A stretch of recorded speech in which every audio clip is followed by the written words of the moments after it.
사도행전 20장 1절부터 12절 말씀 가지고 말씀으로 형제들을 격려하라는 제목으로 함께 은혜 나누고자 합니다. 지난주 말씀에서는 성령께서 바울을 통해 복음을 말로 전하게 하시고 기적으로 보여주신 이야기가 나왔습니다.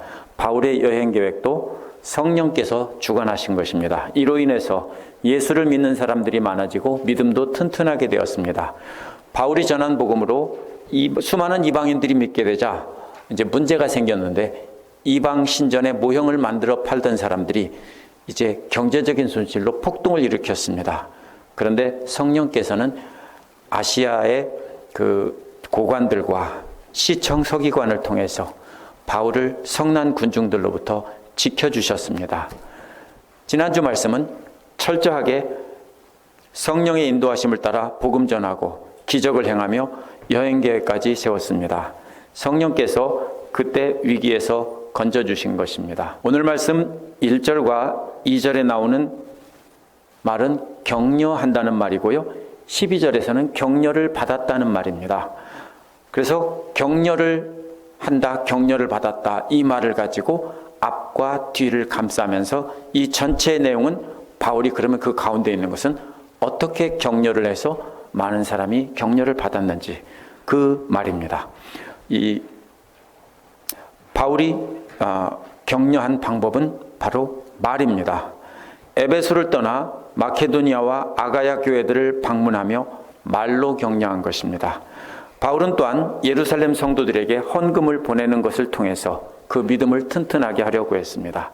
따라서 이 말씀을 보면서 우리는 어떻게 전도한 사람들을 격려하고 그들의 믿음을 튼튼하게 세워줄지 알아보도록 하겠습니다. 1절부터 6절에 보면 교회들을 격려하는 바울의 모습이 나옵니다. 1절은 소요가 그친 후에 제자들을 불러오게 했다라고 했는데, 제자들을 불러오게 했다는 말은요, 10장 5절에서 베드로를 데려오라고 할 때도 역시 나왔습니다. 이는 사람이나 물건을 가져오도록 사람을 보냈다는 뜻입니다. 그래서 바울이 시간이 없기 때문에 이렇게 제자들을 불러오게 하고 그들을 격려하고 작별 인사를 한 뒤 마케도니아로 떠나려는 것입니다. 바울은 소요 사태 때문에 그러나 쫓겨 도망가는 것은 아닙니다.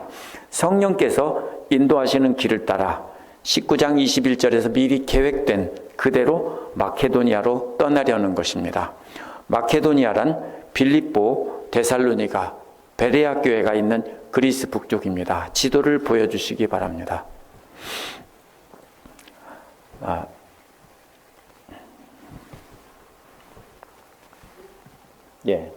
한번 눌러보시면요. 저게 드로아에서 저쪽이 건너가는 쪽이 마케도니아입니다. 에베소는 좀 더 밑에 있고요. 그래서 2절은 그 지방을 다녀가며 여러 말로 제자들을 격려하고 헬라로 갔다라고 했는데, 바로 여러 지방이라는 말은 빌립보와 데살로니가와 베레아 등 바울이 전에 세운 교회들을 두루 다녔다는 말입니다. 많은 말로 격려했다는 말은 환난 가운데서도 믿음에 굳세게 서 있으라고 하나님 말씀으로 강론했다는 뜻입니다. 단순히 장례식 같은 데서 가족들을 위로하듯 그렇게 좋은 말로 위로해 주었다는 뜻이 아닙니다. 헬라 또는 그리스라고 번역한 말은 그리스 남부지방인 아가야를 가리키는 말입니다. 눌러보시면 이제 계속해서 더 눌러보시면 됩니다. 한 번 더 눌러보세요. 저 고린도라고 쓴 거기가 바로 아가야 지방입니다. 그래서 여러 지방을 다니면서 쭉 전도하고 다시 믿음을 확인하고 다시 아가야, 즉 고린도까지 내려갔다라는 것입니다. 여기서 문맥을 통해 보면 아가야는 고린도를 가리킵니다. 3절에서 바울은 거기에서 석 달을 지냈다고 했습니다. 고린도에서 석 달을 머문 것입니다. 이는 AD 56년, 57년 겨울일 것입니다. 배가 뜨지 않기 때문에, 겨울이면 배가 안 뜹니다. 그래서 거기서 석 달을 머물면서 역시 제자들에게 하나님 말씀으로 강론을 하며 격려했습니다. 학자들은 여기에서 3개월 머무는 동안에 바울은 로마서를 썼을 것이라고 말을 합니다. 예루살렘에 갔다가 다음에 갈 곳은 로마이기 때문에 가기 전에 미리 편지를 써서 보냈을 것입니다. 봄이 되면 배가 뜨게 되자 바울은 고린도 바로 남동쪽에 5마일 떨어진 겐그레아라는 곳에서 배를 타고 이제 시리아로 해서 예루살렘으로 가려고 했습니다. 그런데 3절은 유대 사람들이 그를 해치려는 음모를 꾸몄습니다. 같은 말이 사도행전 23장 30절에서 나오는데 유대 사람들이 바울을 해치려는 음모를 꾸몄다는 것을 천부장이 알았다라고 했습니다. 이렇게 유대 사람들은 계속해서 바울을 죽일 음모를 꾸몄습니다. 왜냐하면 계속 유대인들이 유대교를 떠나서 바울에게로 넘어가기 때문입니다. 그 배는 예루살렘으로 가는 순례객을 가득 태우고 가는 배였습니다. 왜냐하면 바로 이 고린도가 큰 도시이고 유대 사람들이 많이 살기 때문에 거기에서 유대 사람들이 가득 타게 됩니다. 그렇게 해서 명절에 가는 그 배를 지금 바울이 타기만 기다리고 있습니다. 바울이 타면 바다에서 죽여서 바다에다 던져버리면 아무도 모르고 흔적도 없이 바울은 사라질 것이기 때문에 바로 그렇게 하려고 했던 것입니다. 그래서 바울은 그 김새를 알아차리고 마케도니아로 되돌아가기로 결정했습니다. 그래서 화살표를 눌러보시면 마케도니아의 빌립보는 유대인 회당도 없던 곳이기 때문에 그쪽을 통해서 드로아로 가서 배를 타고 가면 순례객이 훨씬 적을 것입니다. 그래서 이렇게 돌아가기로 작정하고 다시 되돌아간 것입니다. 계속 눌러보시기 바랍니다. 저렇게 해서 다시 오던 곳으로 되돌아간 것입니다. 그때 바울과 동행했던 사람 이름이 4절에 나옵니다. 오늘 말씀에 바울이 있는 곳은 이제 드로아입니다. 마케도니아가 아니고요. 이쪽 터키 쪽에 드로아입니다. 이들 7명은 이방인 교회 대표들로서 모아진 헌금을 예루살렘에 전달하려 가려던 사람들입니다. 그 내용은 고린도전서 16장 3절 4절에도 나옵니다. 이들은 모두 고린도에 모여서 바울과 함께 배를 타고 시리아로 가려고 했던 참입니다. 그런데 바울을 죽이려는 사람들 때문에 이들은 계획을 수정해서 바울과 함께 마케도니아로 다시 되돌아간 것입니다. 이들은 사방에서 이제 고린도에서 모여서 만났는데요. 거기서 배를 함께 타고 가려다가 되돌아간 겁니다. 이들의 이름의 순서는요, 바울이 방문하고 전도했던 것과는 반대의 순서입니다. 먼저 베레아가 나옵니다. 마케도니아 지방에서 마지막이죠. 베레아 사람 브로의 아들 소바더와 데살로니가 사람 아리스다고와 세군도가 나옵니다. 이 세 사람은 마케도니아 지방의 교회의 대표입니다. 이 중에서 빌립보가 빠져 있는데요. 많은 사람들은 사도행전을 기록한 누가가 빌립보 교회의 대표였을 것이라고 이렇게 말을 합니다. 아마도 그 누가의 모교회는 빌립보 교회, 빌립보 지역이었을 것이고 빌립보 태생이라는 사람도 있습니다. 어떤 사람들은 안디옥 태생이라는 사람도 있는데 어쨌든 그쪽에 누가가 빌립보 교회를 대표했을 것이라고 이렇게 말을 합니다. 누가가 자신이 기록했기 때문에 자신의 이름은 빼놓은 것입니다. 이 교회들은 2차 선교여행 때 세운 교회들입니다. 그 다음에 나오는 더벳 사람 가이오가 나오고 디모데는 어디 사람인지 어디 교회 대표인지 밝히지 않았습니다. 디모데는 루스드라 사람이기에 루스드라 교회 대표였을 가능성이 높습니다. 이 두 사람은 그렇다면 갈라디아 지방의 교회의 대표들입니다. 그런데 디모데는 교회 대표가 아니고 바울의 동료로서 따라갔다 이렇게 말하기도 합니다. 그런데 문맥을 보면은 디모데와 이 더벳 사람 가이오는 이 갈라디아 지방, 바로 아시아 지방과 그 다음에 저기를 거쳐서 바울이 거쳐갈 때 그렇게 거쳐서 갔기 때문에 그 에베소 아시아를 가기 전에 갔던 곳이 바로 이 갈라디아입니다. 처음에 바울이 갔던 곳이. 그래서 이곳은 바로 1차 선교 여행 때 바울이 세운 교회들입니다. 그 다음에 나오는 두기고와 드로비모는 아시아 교회를 대표하는 사람들입니다. 그런데 고린도 교회가 빠졌습니다. 그것은 바울이 고린도 교회를 대표할 수 있었다라고 말하기도 하고요. 아니면 바울과 긴장 관계에 있었기 때문에 빼놨을지도 모른다 이렇게 말하기도 합니다. 아시아는 바울의 3차 전도 여행 때 교회를 세운 곳입니다. 이렇게 해서 이 이름들 7명을 보면은 교회 대표들의 헌금을 모아가지고 각자가 자기들 교회에 헌금을 모은 것을 가지고 이렇게 가는 사람들입니다. 왜 이렇게 여러 사람이 갑니까? 왜 그렇죠? 돈이란 그렇게 해야 되는 겁니다. 그렇죠? 많은 사람들이 함께 해야 이것이 누가 떼먹지 않고 안전하게 전달했다 이렇게 될 수 있는 거죠. 5절에서 바울은 이들을 먼저 보냈습니다. 6절에서 바울 일행은 무교절이 지난 뒤에 배를 타고 빌립보에서 드로아로 갔습니다. 누가는 여기서 우리라고 했기 때문에 바울 혼자가 아니라 바울과 누가 또 어떤 사람이 또 있었을지 모릅니다. 바울이 이방인 교회들을 대표들을 먼저 드로아로 보낸 것은 그들은 무교절과는 상관이 없었기 때문에 그들 먼저 가라고 했고, 아마도 떼거리로 몰려다니면 아무래도 바울이 위험하게 되니까 먼저 보냈을 것입니다. 그리고 바울은 유대인의 절기인 무교절을 지킨 다음에 그 다음에 건너갔습니다. 그래서 유대인들이 적게 사는 드로아에서 배를 타고 예루살렘으로 가려고 했던 것입니다. 16장 11절에서는 드로아에서 빌립보까지 이틀 만에 도착했는데요.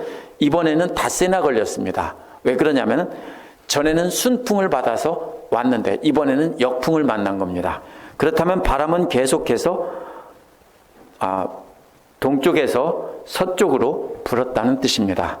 그래서 그때는 순풍에 돛을 달고 갔기 때문에 이틀 만에 갔는데 이번에는 5일이나 걸렸습니다. 이게 꽤 우리가 지도로 보면 간단한 것 같지만 꽤 먼 거리고 위험한 여행입니다. 그래서 바울은 드로아에 도착해서 일주일을 머물렀습니다. 그래서 7절에서 12절은 드로아에서 머물면서 그곳 사람들을 격려할 때 일어난 일입니다. 7절에서 12절은 교회를 돌보는 바울의 모습입니다. 7절에서 12절은 드로아에서 일어난 일을 상세히 기록하고 있는데요. 7절은 그 주간의 첫째 날에 우리는 빵을 떼려고 모였다라고 했습니다. 이것은 분명히 예수께서 말씀하신 주의 만찬을 하려고 이렇게 모인 것입니다. 주간의 첫날이란 오늘날은 일요일을 말합니다. 주간 안식일 다음에 첫 번째 날이기 때문입니다. 그런데 유대인들은요, 날짜를 이렇게 계산합니다. 저녁에 해가 지면 하루가 시작됩니다. 그러니까 안식일이 끝나는 것은 오늘날 토요일 저녁이면 안식일이 끝납니다. 그러면 유대식으로 계산하면 토요일 저녁인 것입니다. 근데 로마식으로 계산하면 로마 사람들은 자정, 그래서 동틀 때부터 하루를 시작하는 것으로 봅니다. 그렇다면 이 저녁은 일요일 저녁이 됩니다. 근데 어떤 사람들은 토요일이라고 하고 일요일이라고 하는데 두 가지를 절충해서 또 누가는 로마의 시간을 사용하고 있는 것을 사도행전에서 볼 수 있기 때문에 시간은 로마로 사용했지만 유대인의 절기에 관해서는 유대식으로 썼다 이렇게 보는 것이 타당할 것 같습니다. 그래서 누가는 한 발은 유대에 한 발은 그리스 로마 세계에 놓고 사는 그런 사람이었습니다. 바울은 다음 날 배를 타고 떠나야 했기 때문에 1분 1초가 아까운 상황이었습니다. 7일을 머물고 마지막 날입니다. 그래서 자정까지 강론을 계속했습니다. 강론했다는 말은요, 설교가 아니라 서로 대화한다는, 영어의 다이얼로그라는 말이 여기서 나온 말입니다. 서로 대화했다는 뜻입니다. 그래서 이 말은 믿음을 굳게 하고 환난에 오랫동안 견디게 하기 위해서 이렇게 말씀을 대화식으로 주고받으면서 이렇게 가르친 것입니다. 계속했다는 말은 연장했다는 말입니다. 계속해서 연장한 것입니다. 본래는 짧게 2-3시간 전했을 것입니다. 그러나 하다 보니까 더 가르치고 싶어서 아쉬운 마음에 계속 연장하다 보니까 자정까지 계속됐다는 것입니다. 계속 연장했다는 말을 통해서 바울이 얼마나 간절하게 하나님 말씀을 더 전해주려고 했는지 알 수 있는 대목입니다. 8절은 그런데라는 말로 시작합니다. 특별한 반전이 일어난다는 암시입니다. 우리가 모인 위층방에는 등불이 많이 켜져 있었다라고 했습니다. 올리브유로 켜는 등잔인데요. 이 등잔이 많이 켜져 있다는 말은 꽤 넓은 공간이고 사람이 많이 있었다는 뜻입니다. 그 당시 교회가 모일 때는요, 그 부자들이 사는 큰 저택에서 모였습니다. 많은 사람이 모였기 때문에 여기에 상당히 넓은 공간이라는 겁니다. 등불을 좁은 공간 같으면은 뭐 두세 개 켜면 되겠죠. 한두 개 켜도 되고. 근데 여기 등불이 많이 있었다고 했습니다. 이 장면을 상상해 봐야 됩니다. 모두가 하루 종일 일을 하고 피곤한 상태에서 모였습니다. 그런데 이 위층 방은요, 어떻게 됩니까? 이 아래층에서 뜨거운 공기가 위로 올라오기 때문에 더 더운 공간입니다. 이게 오늘날처럼 위층에서 방마다 딱딱 막혀 있는 게 아니고 위층과 아래층이 터져 있으면서 이렇게 계단으로 올라갔을 것입니다. 여기에 보면은 모두가 일하고 지친 사람들이 오늘날처럼 샤워하고 오지도 않았을 테고 어땠겠을까요? 땀 냄새가 진동했을 겁니다. 그래서 이걸 볼 때 우리는 하나님 말씀을 들으려고 모인 이 사람들의 간절한 마음도 알 수 있습니다.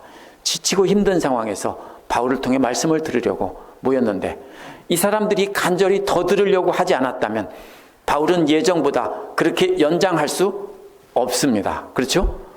예. 이것을 볼 때 전하는 자나 듣는 자 모두가 간절한 마음으로 전하고 들으려고 했습니다.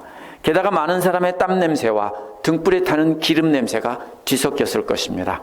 냄새뿐 아니라 사람들이 내신 이산화탄소와 등불이 타면서 생산한 냄새 없는 이산화탄소가 뒤섞여서 그 안에 방 안의 공기는 답답했을 것입니다.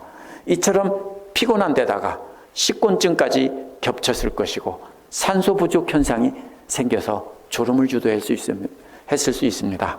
이렇게 답답한 공기와 수많은 등불 사이에 빽빽하게 앉아있는 사람들을 상상하면서 구절을 읽어야 합니다. 구절에는 유두고라는 청년이 창가에 걸도 앉았습니다. 왜 그랬을까요? 처음에는 이렇게 앉았을 겁니다. 같이. 근데 너무 졸리니까 일어나서 맑은 공기 마시려고 창가에 걸터 앉았을 것입니다. 이 사람은 청년이라고 했는데 이 청년은 하루 종일 일을 하다 온 노예일 것입니다. 그래서 정말로 피곤해서 바깥 공기 쐬려고 창가에 걸터 앉았는데 이 청년은 창가에 걸터 앉은 채 깊은 잠에 빠졌다고 했습니다. 여기서 깊은 잠에 빠졌다는 말은 깊은 잠에 빠지고 있는 중이었다 이런 뜻입니다. 현재형입니다.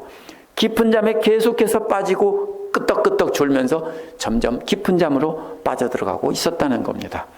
그런데 바울의 강론의 양은 정말 많았다는 겁니다. 그 다음에 나오는 졸음을 이기지 못해서라는 말도요, 역시 잠에 빠졌다는 말입니다. 근데 이번에는 과거형으로 되어 있기 때문에 이미 완전히 빠졌다는 말입니다. 이제는 인사불성이 될 만큼 잠이 든 겁니다. 그렇기 때문에 3층에서 쿵 하고 땅바닥으로 떨어졌다는 뜻입니다. 그런데 이렇게 보니까 이미 죽었다라는 것입니다. 사도행전의 기록자 누가가 의사입니다. 그런데 누가가 그 자리에 있었기 때문에 분명히 죽었다라는 것을 확인하고 누가는 이것을 기록한 것입니다. 죽었나 보려고 일으켰다라고 번역한 영어 성경들이 있는데요. 이 사람들은 죽었다 사는 것이 불가능하다라고 생각하기 때문에 이렇게 번역했는데요. 절대로 그런 뜻이 아닙니다. 여기서는 분명히 죽었다라는 뜻입니다. 10절은 바울이 내려가서 그 위에 엎드렸습니다. 이게 어디서 나오냐면요. 열왕기상 17장 21절에서 엘리야가 죽은 과부의 아들 위에 엎드리는 장면과 똑같습니다. 열왕기하 4장 24절에서 엘리사가 죽은 수넴 여인의 아들 위에도 역시 엎드렸다고 했습니다. 이것은 죽은 사람을 살리려는 모습입니다. 분명히 이것을 볼 때도 죽었다는 것은 분명합니다. 숨이 붙어 있다면 바울이 그런 행동을 할 리가 없습니다. 이는 분명히 죽었습니다. 그리고서 유두고 위에 엎드리고서는 이렇게 바울이 떠들지 말라고 했습니다. 이미 아이에게 생명이 돌아왔기 때문입니다. 바울이 유두고를 안았을 때 성령께서 유두고를 살려주신 겁니다. 유두고가 살아난 뒤에 바울은 위층에 올라가서 떡을 떼어 먹었다라고 했습니다. 이것은 예수께서 잡히시던 날 밤에 떡을 떼어 먹고 나누던 것을 기념하는 것인지 아니면 그냥 함께 식사했는지 알 수 없습니다. 분명한 것은 오늘날 성찬식처럼 그냥 조금 먹고 마른 게 아니라 그 당시에는 식사였습니다. 그거는 함께 빵을 쪼개면서 함께 먹는 식사였습니다. 그래서 예수께서도 제자들과 함께 빵을 쪼개고 나눠주고 가르치신 다음에 그 다음에 식사를 했습니다. 더군다나 여기서는 밤 12시가 넘었기 때문에 집주인은 거기 모인 형제들에게 음식을 제공해서 함께 음식을 단순히 먹었다는 뜻일 가능성이 높습니다. 여기서는 빵을 쪼개서 함께 먹은 것은 빵만 쪼개서 함께 먹은 것은 아닙니다. 날이 밝기까지 이야기를 했다고 했기 때문입니다. 근데 이야기하는 것은 단순히 잡담했다는 뜻이 아닙니다. 아이가 살아난 것에 대한 신기한 이야기를 한 게 아닙니다. 표현은 다르지만 2절에서 위로했다는 말을 바꿔서 말한 것이고요. 7절, 9절에서 대화식으로 강론했다는 말을 바꿔 쓴 것입니다. 그러나 앞에서 강론한 것보다는 훨씬 편안한 분위기였을 것입니다. 죽었던 사람이 살아났고 이제 다소 편안한 분위기에서 음식을 나누면서 이렇게 대화를 했을 것입니다. 유두거가 죽었다 살아나자 어떤 얘기를 했을까 생각을 해보니까 그동안 바울이 가르쳤던 성도의 부활에 대해서 질문하는 사람이 있었을 것이고 바울은 부활에 관해서 강론하고 그 밖에 그들에게 위로될 말씀을 가르쳤을 것입니다. 날이 밝자 이들은 배를 타고 떠났습니다. 12절에 남아있던 사람들은 살아난 아이를 데리고 갔다라고 했는데 어디를 데리고 갔는지 안 나와 있습니다. 이것은 집으로 데려간 게 아니고 밤새 강론했던 위층으로 데리고 갔다라는 가능성이 높습니다. 처음에는 크게 다친 사람은 바로 움직이는 게 아니죠. 그렇죠? 떨어지거나 다친 사람 함부로 들어올리면 안 되는 겁니다. 그래서 이제 깨어나서 이제 아마 아이가 일어날 수 있게 됐을 때 그 다음에 위층으로 이렇게 데리고 갔을 가능성이 높습니다. 유두고가 회복되어서 일어나는 모습을 보면서 사람들은 적지 않은 위로를 받았다라고 했습니다. 적지 않은 위로를 받은 것은 어떠한 핍박을 받거나 심지어는 복음을 전하다가 죽더라도 다시 부활한다는 것을 유두고를 통해서 분명히 바울에게 배웠기 때문일 것입니다. 사실 유두고가 살아난 것은 부활은 아니고 소생입니다. 유두고는 분명히 다시 죽었기 때문입니다. 9절에서 유두고를 청년이라고 했는데 12절에서는 아이라고 했습니다. 이 아이라는 말은 그리스어로 파이다라는 말인데요. 이 단어의 사전적인 의미는 9살에서 14살의 소년이라는 뜻입니다. 어떤 사람은 14살에서 18살의 청소년이라고 말하기도 합니다. 상당수의 사람들이 유두고가 소년이었을 거라고 말합니다. 만약 그런데 유두고가 소년이었다면 이건 심각한 문제입니다. 로마인들은 밤에 모이는 것을 정치적인 음모로 꾸미는 것을 보고 금지했었는데요. 특별히 바울 시대에는 살았던 플린이라는 사람은 밤에 모이는 것을 금지하는 포고령을 내렸기 때문에 그 이후에는 기독교인들이 밤에 모이는 것을 그만두었습니다. 이게 왜 또 문제냐면요. 이 아이라고 하면 문제되는 것이 비밀스러운 사교 모임으로 간주되었고 그때 아이들을 제물로 드리는 일들이 그 당시 그리스 로마 세계에서 가끔 있었습니다. 그렇기 때문에 만약에 그 자리에서 아이가 죽었다라고 해서 예수 믿는 사람들 집에서 죽었다라고 하면은 이게 큰 오해의 소지가 있을 수 있었기 때문에 바울은 소란을 피우지 말라고 했을 수도 있습니다. 그러나 아이라는 말은 젊은 노예를 가리키는 말이기도 합니다. 아이의 사전적 의미는 어린아이라는 말이지만 이 말이 젊은 노예도 이 말을 파이다라고 했습니다. 그러면 젊은 노예라고 했다면 30살까지 볼 수 있습니다. 30살까지 젊은 노예를 이 파이다라고 했습니다. 이해하기 어려울 때는 문맥을 봐야 됩니다. 유두고가 하루 종일 노동으로 지쳐 졸다가 떨어졌기에 어린아이라기보다는 청년 노예에 있을 가능성이 훨씬 높습니다. 그 자리에 어린아이가 참석했다가 거기에 떨어질 리도 없고요. 그런 어린아이가 창가에 앉으면 야 거기서 내려와 했겠죠. 다 큰 청년이니까 아무도 말하지 않은 겁니다. 수많은 다른 사람들도 유두고와 같이 그런 노예였습니다. 오늘 말씀의 시작 부분과 끝 부분을 감싸고 있는 말은 격려한다 또는 위로한다는 말입니다. 앞에 19장에 나오는 에베소의 폭동을 염두에 두고 이해를 해야 됩니다. 바울만 그렇게 유대인과 이방인들에게 핍박을 받은 것이 아니었기 때문입니다. 바울이 처음에 전도했던 사람들은 대부분 유대인들이었습니다. 유대인들은 예수를 믿으면 같은 유대인들에게 심각한 핍박을 받았습니다. 또 우상 숭배하던 이방인들이 예수를 믿었을 때 데메드리오와 같은 우상 신전을 만들어 모형을 파는 그 사람들에게 핍박을 받았을 것이고, 또 뭐라고 합니까? 우상은 아무것도 아니라고 무시하는 것 때문에 이방 사람들에게 핍박을 받았을 것입니다. 이들은 상당히 어려운 가운데 살았을 것입니다. 왜냐하면 바울은 그래도 어떤 영적인 권위도 있고 유명한 사람이기 때문에. 그런데 그렇지 않은 로마 시민인데 또 핍박을 받는데, 이 평범한 아무것도 아닌 노예나 이런 사람들은 얼마나 힘든 삶을 살았을지 우리가 상상할 수 있습니다. 이런 상황에서 바울이 찾아다니면서 하나님 말씀을 가르치고, 이렇게 환난 중에 우리가 있지만 그래도 믿음 위에 굳게 서 있으라고 한 것이 이 격려한다는 말의 뜻입니다. 사도행전 14장 22절에서 바울은 세 가지 말로 격려했습니다. 첫째, 마음을 굳세게 하라는 말은 흔들리지 않는 반석이신 그리스도라는 믿음을 위해 마음을 놓으라는 것입니다. 둘째, 믿음을 지키라고 했습니다. 계속해서 믿음 안에서 머물러 살라고 했습니다. 셋째, 하나님 나라에 들어가려면 많은 환난을 겪어야 된다라고 했습니다. 바울은 루스드라에서 돌에 맞아 죽을 뻔했다가 살아 돌아와서 다시 그곳에 가서 이 세 가지 말을 전한 것입니다. 그렇다면 바울이 위로했다, 격려했다는 말은 바로 이런 말을 한 겁니다. 어떤 환난에도 믿음에 굳게 붙어 있으라. 이것이 위로입니다. 먼저 바울이 그러한 환난 가운데 있었습니다. 자신이 돌에 맞아 죽을 뻔하면서 그런 사람이 말을 하면 말이 되겠죠. 환난 중에 있는 제자들에게 말씀으로 격려한 것입니다. 오늘 말씀에서도 죽을 위기를 넘겼습니다. 예루살렘으로 가려고 시리아로 가는 배를 고린도의 겐그레아에서 배를 타려고 했을 때 정보를 듣고 피했기 때문입니다. 만약에 그 정보를 전해준 사람이 없었다면 바울은 죽었을 것입니다.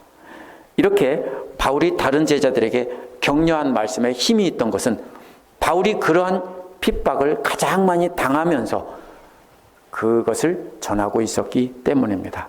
나를 봐라. 나는 이렇게 돌에 맞아 죽을 뻔했는데, 또 이렇게 죽이려는 사람이 많은데 나는 지금도 복음을 전하고 있다. 그러니까 너희들도 참고 견뎌라, 이 말입니다. 바울이 환난 가운데서 위로할 수 있었던 것은 바울도 또한 위로를 받았기 때문입니다. 누구에게 위로를 받았을까요? 오늘 본문에 나옵니다. 바울 자신이 전하는 말씀을 듣고 순종한 사람들로 인해서 위로를 받았습니다. 예루살렘 성도들이 궁핍한 때 자기들도 궁핍한 중에 그것을 떼어서 드림으로써 위로했던 사람들이 바로 바울을 위로한 사람들입니다. 오늘 말씀에 나온 7사람은 바로 그 바울을 위로한 모든 교회 성도들의 대표들입니다. 그들이 지금 바울과 함께 있습니다. 이처럼 바울이 말씀을 전하고 살면서 그리스도의 사랑을 실천하며 그 바울과 함께 고난에 동참한 사람들 때문에 바울이 먼저 큰 위로를 받았습니다. 바울의 위로는 다른 게 아닙니다. 주께 받은 말씀을 전해주면서 견디라는 겁니다. 왜? 소망이 있으니까 견디라는 겁니다.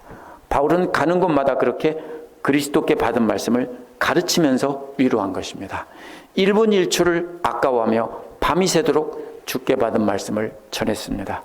종일 노동으로 피곤한 가운데서 모여서 바울의 말을 경청하던 사람들도 바울의 말을 통해 위로를 받았습니다. 이렇게 피곤한 가운데서도 바울의 말에 경청하던 사람들을 통해서 바울도 역시 위로를 받았습니다. 이렇게 서로 위로를 받는 것입니다. 오늘 말씀에 나온 유두고로 인해서 또한 적지 않은 위로를 받았다고 했습니다. 유두가 살아난 기적 때문에 적지 않은 위로를 받은 것이 아닙니다. 이것은 바울이 환난 중에 견디라는 말과 관련이 있는 것입니다. 성령께서 유두고를 살리신 것처럼 장차 부활에 대한 말씀을 배웠고 그 말씀에 대한 확신이 들었기 때문입니다. 바울은 데살로니가전서 4장 18절에서 그러므로 이러한 말로 서로 위로하라고 같은 말을 했습니다. 이러한 말이란 4장 13절에서 17절에 나온 말입니다. 그리스도 안에서 잠자는 자들이 먼저 일어나고 그 후에 살아남아 있던 자들도 구름 속으로 들려올림 받아서 공중에서 주를 영접하고 항상 주와 함께 살 것이다. 그 말씀으로 위로하라고 한 것입니다. 이러한 말을 바로 그 말입니다. 그러므로 죽음의 위협 속에서 예수를 믿던 초대교회 성도들에게 위로란 괜찮어 이런 말이 아니라 말씀을 듣고 깨닫고 보니까 나는 지금 죽어도 좋아 이런 말씀을 전해준 것입니다. 그래서 부활의 소망을 갖게 한 것이 위로의 말씀입니다. 우리도 다른 형제들에게 예수 그리스도의 말씀으로 증거하고 위로를 해야 합니다. 그러려면 우리의 말이 힘이 있으려면 우리도 역시 바울과 같이 우리가 먼저 예수를 믿음으로 환난과 핍박을 견뎌내며 말씀을 증거하고 위로해야 됩니다. 우리가 먼저 원수까지도 사랑하면서 그렇게 품고 나가는 그러면서도 욕을 먹는 그런 삶이 없으면은 우리는 나와 함께 고난을 견디자 해봐야 말도 안 되는 소리밖에 안 됩니다. 그러기 위해서 우리는 먼저 말씀 위에 굳게 서고 환난 가운데서 핍박 가운데서 욕을 먹어가면서 우리는 예수를 전하고 사랑하는 그것이 우리에게 있어야 합니다. 그 경험이 없으면 우리는 그렇게 전할 수 없습니다. 우리도 우리와 마음을 같이 하며 고난에 동참하는 사람들로부터 위로받은 경험이 또한 있어야 우리는 버틸 수 있는 겁니다. 그럴 때 우리가 증거하는 주의 말씀이 힘있게 전달이 되고 또 지치지 않고 영생의 소망을 갖게 되어서 서로 위로를 받는 것입니다. 오늘 우리도 바울처럼 환난 가운데서 말씀으로 서로 위로하고 또 위로받는 삶을 살도록 합시다. 함께 기도하겠습니다.